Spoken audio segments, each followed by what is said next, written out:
It and taken. But a delivery outside off stump, outside his reach. He played that shot, got the top edge, and a very simple catch. Got a very important wicket of informed batter Fakhar Zaman.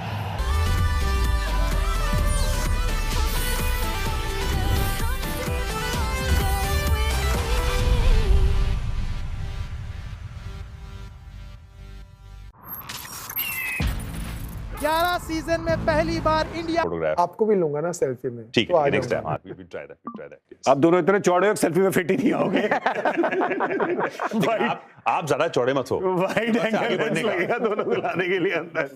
यार match के सबसे खूबसूरत moment yes the best moments of today's game के जीत के moments आ रहे हैं आपके सामने the winning moments of today Royal Glitz winning moments brought to you by Asian Paints.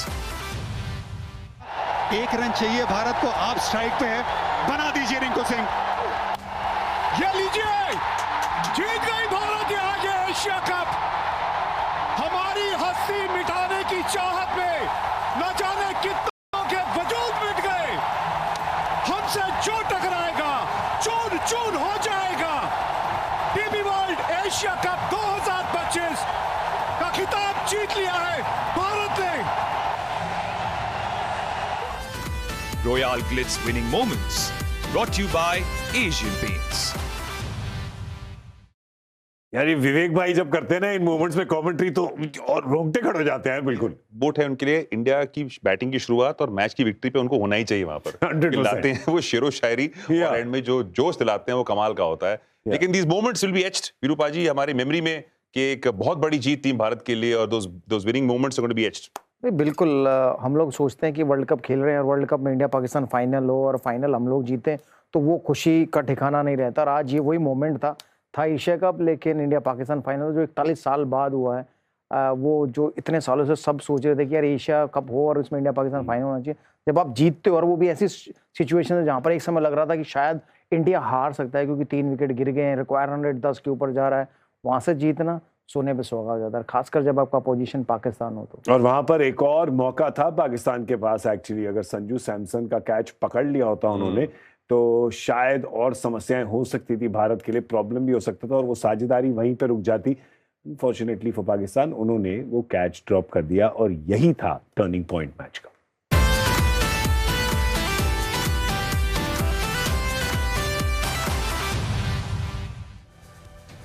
कितना बड़ा ड्रॉप है इरफान?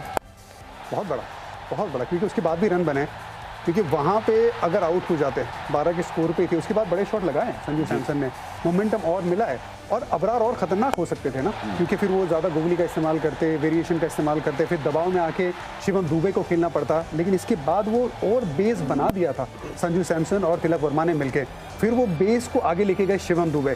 सो आई थिंक ये कैच आ जाता और बड़ा आसान सा कैच है, बहुत आसान सा कैच है। संजू भी जानते थे कि ये शायद थोड़ा और ज़्यादा सीधा खेलते बशर्ते कि इस तरफ ज़्यादा स्क्वायर चले गए, लेकिन अगर ये कैच पकड़ लेते, आज भारत ने कोई गलती नहीं की, इसी वजह से और भी ज्यादा ये इंपॉर्टेंट था कि ये गलती हो जाए सामने वाली टीम की तरफ से। एक तो इन्होंने आगे रन बनाए, उल्टा यहाँ पर उन्होंने कैच पकड़ लिया होता तो तिलक की बैटिंग पर भी फर्क पड़ता। फर्क तो पड़ता, और शिवम दुबे जो थे वो जल्दी आते गेम में। देखिए जो फ्रीडम के साथ आप बाद में खेलते हो, जब आपको पता पार्टनरशिप हो चुका है, आप स्कोर के नजदीक आ चुके हैं, तो वो अंतर होता है। और खास करके 3-4 अक्सर कहते हैं ना, आखिरी 6 से 7 ओवर में अधिक से अधिक विकेट अगर आप हाथ में रखते हो, आप और फ्रीडम के साथ खेल सकते हो, फिर जो बैटिंग डेप्थ है ना वो अलग लगती है। तो ऐसे मौके, ऐसे बड़े बड़े मैचेस में आप छोड़ नहीं सकते। और मैं हमेशा मानता हूँ कि जो हाफ चांसेस है आपको उन्हें पूरा करना है, फुल चांसेस तो एक्सपेक्टेड है आपको लेने ही है। ये बेसिकली आपने देखा कि एक कैच ड्रॉप हुआ पर 3 पारियों पे फर्क पड़ा, संजू सैमसन, तिलक वर्मा और शिवम दुबे। नहीं बिल्कुल, जब आप कैच छोड़ते हो तो आपका मोरल डाउन होता है। तो पूरी पाकिस्तान टीम का मोरल उस समय डाउन हो गया कि अच्छी सिचुएशन में थे, आउट हो जाते तो 3 आउट थे तो 4 हो जाते, तो शायद आने वाले बल्लेबाजों को जल्दी आना पड़ता है। जैसे अभिषेक ने कहा शिवम दुबे जल्दी आते, हो सकता है जल्दी आते, आउट हो जाते तो और दबाव बन सकता था भारत के ऊपर। बट वो सिर्फ ये नहीं कह सकते वो कैच छूटने के कारण मैच आ गया, लेकिन उसके बाद गेंदबाजी भी पाकिस्तान ने वैसी नहीं की, थोड़ी खराब गेंदबाजी की, बहुत सारी लूज बॉल्स दी मारने के लिए और सब मारी इन्होंने। लेजेंड है हमारे पास, अलर्ट आ गया, हमारे लेजेंड अलर्ट आ गया। लेजेंड अलर्ट जो है अभी ग्राउंड पे हमारे प्रिय, हमारे बहुत से प्यारे सनी जी, रात होगी लेकिन सनी टाइम्स ऑलवेज वहां पर हैं हमारे प्रिय सुनील गावस्कर सर। मुबारक हो, आपने जिता दिया, बड़ा अच्छा किया आपने वहां से। मैंने थोड़ी जिता दिया, आप लोगों ने जिता दिया, क्योंकि आप जो कह रहे थे वो सारे सुन रहे थे, सारे जी। लेकिन सर कमाल का मैच देखने को मिला। Went down to the last over, last ball expect नहीं किया था, लगता था कि वन साइडेड होगा, लेकिन फाइनल पे इंडिया पाकिस्तान बिफिटिंग एंड।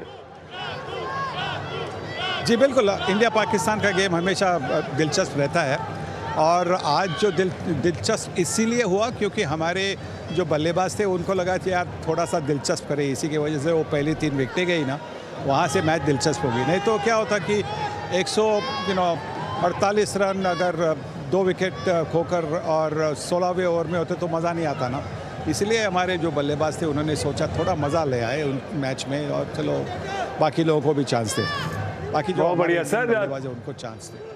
आज तिलक वर्मा की इनिंग से आप कितने इंप्रेस हुए हैं, उनकी मानसिकता से कितने इंप्रेस हुए?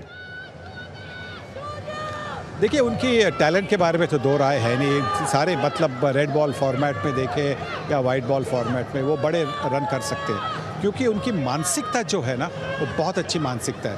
वो उनकी क्रिकेट की सोच है, बैटिंग के बारे में जो सोच है वो बहुत अच्छी सोच है, वो पॉजिटिव सोच है, पर उसके साथ वो थोड़े से ठहरे हुए भी है। मतलब जब बल्लेबाजी करते, आज देखिए किस तरह से उन्होंने सिंगल से शुरुआत की, बीच में एक आधा चौका मारे, बीच में एक आधा छक्का मारे, और रनिंग बिटवीन द विकेट इतनी अच्छी थी। तो ये क्या दर्शाता है कि 3 विकेटें गई थी, तो क्या ज़रूरी थी वहाँ पे कि वहाँ पे एक साझेदारी बने, एक स्टेडिंग इन्फ्लुएंस हुए, नहीं तो कोलैप्स हो जाता। तो इसी की वजह से जिस तरह से उन्होंने पारी खेली, उसी से पता चलता है कि उनके पास उनकी मानसिकता कितनी अच्छी है, और आगे जाकर सिर्फ बल्लेबाजी के लिए नहीं, पर आगे जाकर लीडरशिप रोल के लिए भी उनका नाम आ सकता है। सर एक तो आई थिंक पाकिस्तान ने दोनों पारियों में शुरुआत अच्छी करी, बैटिंग में भी पहले 10 ओवर उनके रहे, पर उसके बाद जो उनका जो मतलब इम्प्लोड हो गए वो, आई थिंक सबसे मतलब उनको बैट्समैन को आज ब्लेम देना ही पड़ेगा कि टोटल नहीं बना पाए अच्छा स्टार्ट के बाद। नहीं, मैं तो बोलूँगा बैट्समैन को तो ब्लेम, हाँ बैट्समैन आउट तो हो गए, पर हमारे गेंदबाजों ने इतनी अच्छी गेंदबाजी की। देखिए, कुलदीप ने 4 विकेटें ले ली, एक ओवर में तो उन्होंने 3 विकेटें ले ली। उसके पहले वरुण चक्रवर्ती ने उनके जो 2 बल्लेबाज थे जो अच्छे बल्लेबाजी कर रहे थे उनकी विकेट ले ली, एक फरहान की विकेट ले ली और उसके बाद में जमान की विकेट ले ली। तो 147 में से दोनों के रन मिला के कुछ 110 रन है। तो जो अहम विकेटें थी वो वरुण चक्रवर्ती ने भी ले ली, और अक्षर पटेल ने भी अच्छी गेंदबाजी की, कोई मतलब लूज डिलीवरीज डाले नहीं। तो गेंदबाजी एकदम टॉप क्लास थी, बहुत अच्छी थी, और इसी की वजह से तो हम देखिए पूरी टूर्नामेंट में अगर आप देखेंगे हमारे गेंदबाजों ने बहुत अच्छा काम किया है। सर वही टूर्नामेंट के बारे में बात करना चाह रहा था आपसे, एक बढ़िया परफॉर्मेंस बाय टीम इंडिया। अगर देखा जाए ये उनका 7वां match, 7th win directly coming to them, और जो बढ़िया परफॉर्म किया है, जिस तरीके से बैटिंग बॉलिंग बढ़िया तरीके से परफॉर्म किया है, एक award on their overall performance in the tournament. सानी भाई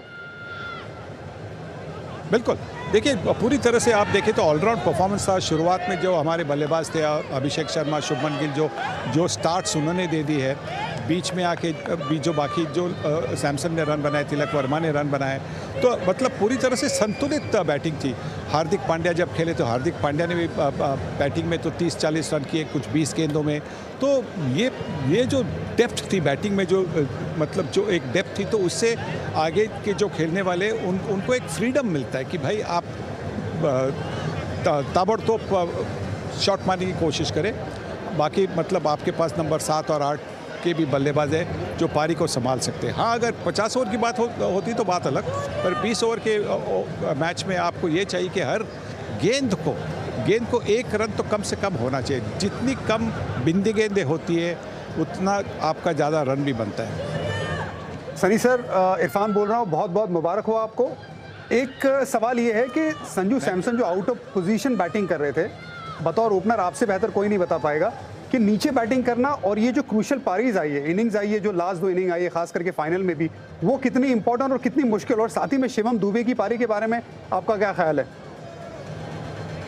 ये बिल्कुल, देखिए आसान तो बिल्कुल बनता नहीं, क्योंकि अगर आप ओपनिंग बल्लेबाज हैं तो आप एकदम लगातार मतलब इनिंग ख़त्म होती है या आप टॉस जीत कर अगर पहले बल्लेबाजी कर तो आप सीधे बल्लेबाजी करने जाते हैं। नंबर 3, 4, 5 पर अगर आप बल्लेबाजी करते हैं तो आपको थोड़ा सा समय अंदर बिताना पड़ता है और वो मुश्किल बनता है कि अगर आप पहले से ओपनिंग बल्लेबाज हो जैसे कि सैमसन है तो वो मुश्किल होता है क्योंकि आप काफ़ी कुछ देखते हैं, काफ़ी कुछ मतलब आउट किस तरह से गेंदबाजी हो रही, किस तरह से बल्लेबाज आउट हो गए, तो आपके मन में और कुछ आ जाता है। पर आज सैमसन ने बहुत अच्छी टेम्परामेंट दिखाई, बहुत अच्छी मानसिकता दिखाई और शिवम दुबे की ताकत के बारे में तो सब लोग जानते हैं और अगर उन्होंने सिर्फ एक आधी जो शॉट सिलेक्शन है वो अगर वो करेंगे तो हर मैच में वो 40-50 रन करके आपको मैच जिता देंगे। अभी आप शिवम दुबे और सैमसन से बात कर रहे थे, क्या कहा आपने उनसे अभी? नहीं, सैमसन को तो मैं बोल रहा था कि परसों उन्होंने जो इंटरव्यू दिया वो बड़ा अच्छा इंटरव्यू था। अच्छा लगा कि उन्होंने जो साउथ के जो महान एक्टर है मोहनलाल, उनकी तारीफ की और वो कह रहे थे कि वो भी उनके जैसा मतलब कुछ भी कर सकते, जैसे कि मोहनलाल साहब सारे रोल करते हैं वैसे सैमसन कह रहे थे कि मैं भी ओपनिंग बल्लेबाज हूँ, विकेट कीपर हूँ, मिडिल ऑर्डर बैटर हूँ, मतलब वो सब कुछ कर सकते। तो ये सुनकर बहुत अच्छा लगा। वैसे आप भी सब कुछ कर सकते हैं और लगता है कि आज आपने अपने 10,000 स्टेप्स पूरे कर लिए हैं। आपको देख के लग रहा है आप फिट लग रहे हैं, तो आज रात थोड़ी जीत की मिठाई आप खा ही सकते हैं। मैंने बोल के रखा है होटल में आपके लिए, एक स्पेशल मिठाई मैंने आपके लिए। बिल्कुल, आज तो मिठाई होगी, आइसक्रीम होगा, सब कुछ होगा। आज 10,000 स्टेप इसलिए बन गए क्योंकि जो 3 विकेटें गई उसके बाद में मैं जो कमेंट्री बॉक्स है उसके बाहर का जो कॉरिडोर है वहाँ पे मैं चल रहा था क्योंकि मेरे से ज़्यादा क्रिकेट देखा नहीं जाता और 3 विकेटें गई थी तो थोड़ा सा नर्वस भी था। चलिए सर, आप नर्वस मत बनिए, आप बस ऐसी खुशमिजाज बने रहिए। Thank you so much for joining us as always and looking forward to seeing you very soon Sani भाई। Thank you. Looking forward to seeing you too, and congratulations to all of you and to all the viewers for their good wishes with the Indian team, and may their good wishes always be with the Indian team. Thank you sir, thank you sir। Sir ने खुश कर दिया यार, एकदम खुश कर दिया sir ने। और इसी बात पे यार, calming our nerves a little further, जाके एक छोटा सा ब्रेक लेते हैं, उसके बाद lots to discuss and of course the presentation ceremony on the other side. Stay with us on Extra Innings Replay।